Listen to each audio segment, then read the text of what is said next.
Je manque de confiance en moi. Bonjour et bienvenue sur ma chaîne. Aujourd'hui, on va traiter cette question à nouveau. Donc, je manque de confiance en moi. Que faire? Comment puis-je agir? Qu'est-ce que je peux faire finalement pour avancer malgré ce manque de confiance?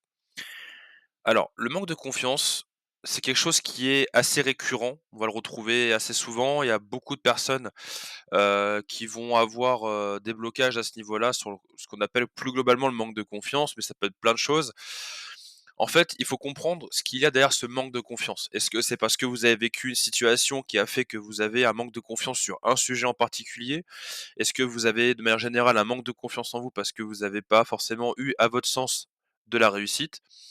Je dis bien à votre sens parce que bien souvent on se rend pas compte aussi de ce qu'on a pu faire dans notre vie. Hem Est-ce que vous avez, vraiment une connaissance de vous-même? Est-ce que vous savez quelles sont vos qualités, vos valeurs, et cetera? Donc tout ça, en fait, ce sont des choses qui peuvent vous aider à déjà gagner en confiance. Alors, pour répondre à cette question de «Je manque de confiance en moi, que faire?»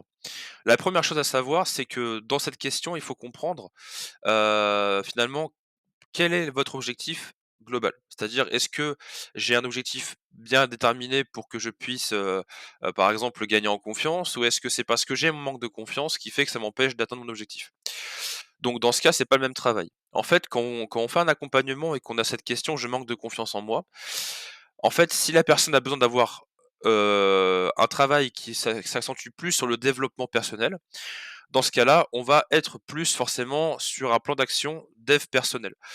Donc, moi, je vais avoir un système d'outils qui va faire que je vais, faire en sorte que vous puissiez avoir conscience, de ce que vous êtes vraiment. Alors, il y a, plusieurs choses à faire, hein. Ça peut être un travail de valeur, ça peut être, un travail aussi sur, le cercle familial, social, heu, pourquoi pas aussi sentimental. Enfin, il y a plein de choses, en fait, sur lesquelles on peut travailler. C'est ça qui est bien, en fait, quand on a cette question un peu globale qu'on peut avoir assez souvent du manque de confiance. Hem Sachez qu'on a beaucoup de situations au quotidien sur lesquelles on peut le travailler. C'est-à-dire que si même, par exemple, vous avez, imaginons, un manque de confiance, par exemple, pour, le sentimental, on peut malgré tout commencer à le travailler avec l'amical parce que, la l ce qui est bien, c'est qu'on va retrouver des choses assez semblables finalement, peu importe, les interactions qu'on peut avoir, même si ça a des degrés plus ou moins différents. Par exemple, je sais que une personne qui va, être extrêmement timide, qui va avoir du mal à aller voir quelqu'un pour aller parler, et cetera, on peut le retrouver à un degré peut-être plus fort pour le sentimental que l'amical et ainsi de suite. Mais on peut quand même le travailler du coup plus facilement sur l'amical pour après le mettre sur le sentimental. Et ça, c'est l'avantage en fait de pouvoir justement travailler, avec quelqu'un. Parce qu'en fait, on peut déjà déceler sur quel endroit on peut déjà commencer à travailler, et cetera.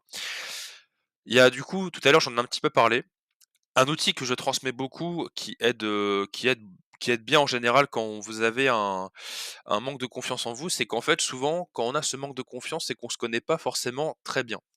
Quand je dis ça, c'est pas péjoratif, simplement que, bah, parfois, on va être avec encore une fois, un un poids mental où en fait, on va se dire qu'on a vécu dans notre enfance, par exemple, une situation où on a, subi un peu une humiliation, une trahison, ce genre de choses, qui fait qu'on peut finalement manquer de confiance. Parce qu'on va se dire que cette situation qu'on a vécue plus jeune, ou dans telle, situation, va se reproduire si je recommence là.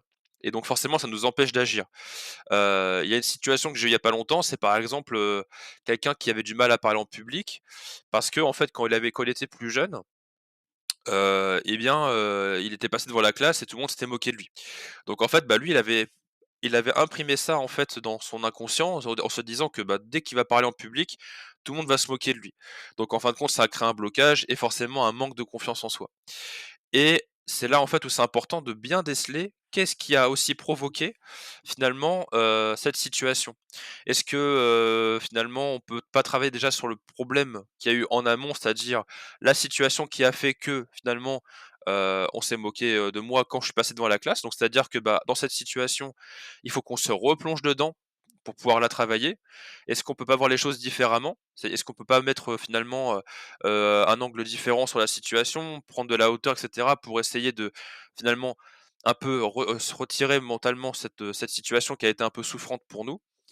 Et on peut aussi travailler bien sûr, sur, de manière plus générale, ses valeurs. C'est-à-dire que, par exemple, si c'est autre chose et qu'on se connaît pas forcément beaucoup, qu'on a une image de nous qui est assez biaisée, on peut très bien travailler finalement sur, le travail des valeurs qui pour moi fonctionne à merveille. Parce que ça permet de pouvoir plus se connaître, permet de pouvoir mieux avancer.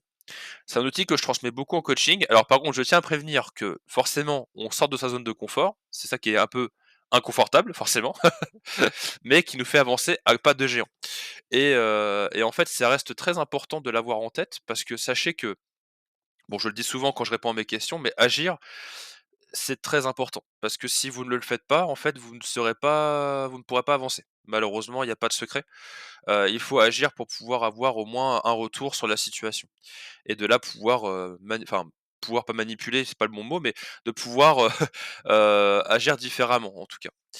Heu, j Par rapport à tout ça, donc pour le manque de confiance, en fait, il faut savoir que ça va être aussi un système un peu défensif finalement parce que on peut se cacher un petit peu derrière ça pour ne pas forcément agir. Et ça, encore une fois, c'est un problème parce que si vous stagnez ou que ça s'amplifie, en fait, vous n'avancerez pas. Donc le mieux est de travailler sur soi, encore une fois, de prendre confiance, de s'épanouir et puis ça se trouve, posez-vous aussi la question de: «Comment est-ce que je serais finalement si j'arrive à aller au-delà de ce blocage?» Et là, on peut déjà plus facilement se projeter. Alors ça, ce qu'on appelle un travail de visualisation, mais on peut se projeter finalement dans la situation que l'on aimerait et là, on peut se rendre compte finalement que, ça serait quelque chose qui nous plairait bien, quoi. Hem Je pense avoir fait le tour par rapport à cette question. Si vous avez des questions par rapport à au manque de confiance, alors là, je sais que j'ai été un petit peu bref, parce que forcément, il y a plein de choses dans lesquelles ça peut intervenir. Il n'y a pas que forcément pour l'amitié, et cetera, hein. Ça peut être sur plein de choses. Si vous avez besoin de précision sur quelque chose, bah, n'hésitez pas encore une fois à m'écrire, que ce soit par mail ou via l'espace commentaire et ça sera avec plaisir que je vous répondrai. Hem, donc n'oubliez pas de liker, de vous abonner si la chaîne vous plaît, si, le contenu vous plaît. Ça pourra toujours m'aider à booster l'algorithme de la chaîne et de pouvoir avoir plus de vues, bien sûr et de pouvoir, bien faire connaître mon contenu à plus de personnes. Merci en tout cas pour tout et je vous souhaite une très, très belle journée.